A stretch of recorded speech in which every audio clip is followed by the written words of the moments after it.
St. Mary's has been flush with cash thanks in part to unexpectedly high returns of income tax from the state.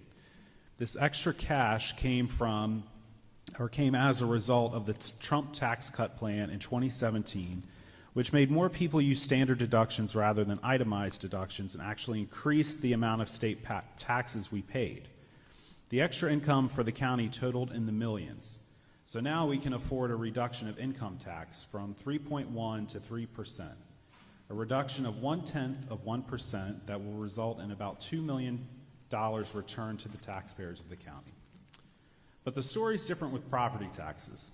With home values on the rise, property taxes naturally increase as well. Prior to this public hearing, the commissioners were required by law to advertise a property tax increase in the newspaper.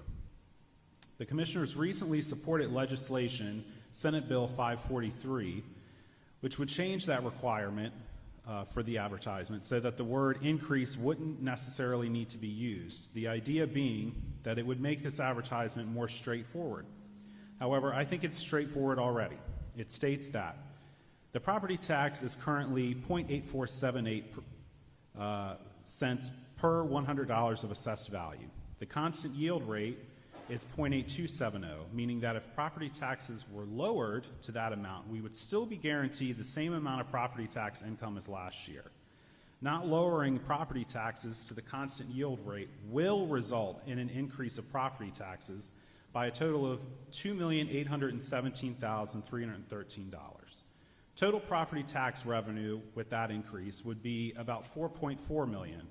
So this more than pays for the supposed income tax break you're offering and then brings in additional revenue. In effect, property owners will be paying for the proposed income tax reduction. While we're talking about tax credits, HB 257, which was passed in 2020 and sponsored by Delegate Crosby, permits a disabled veteran or surviving spouse to receive a property tax credit between 25% and 100%.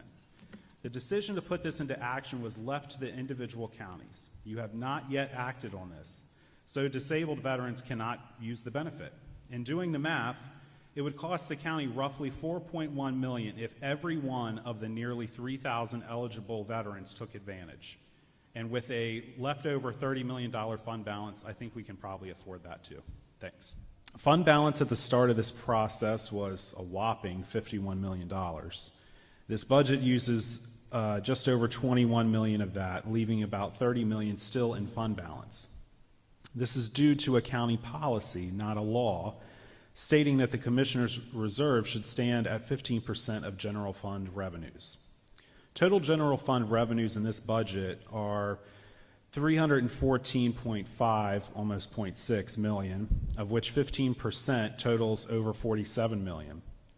If the proposed $30 million left in fund balance is supposed to equal 15% of general fund revenues, then those revenues should total around 200 million, but this budget's general fund revenues total 293. Now, I consider myself a pretty smart guy, but I guess I'm missing something because there's a $93 million gap there. So I look forward to clarification on that. I'd also like to add that perhaps 15% is too high, and we should reconsider the 15% number to free up some of that money and put it to use now rather than sitting on 30 million, a large portion of which will likely be there next year anyway. Even a small reduction of the 15% policy, like by 1% even, could potentially free up millions of dollars. I'm disappointed that the details of nonprofit funding requests are not included in the budget book. I had to submit a public info request to get them.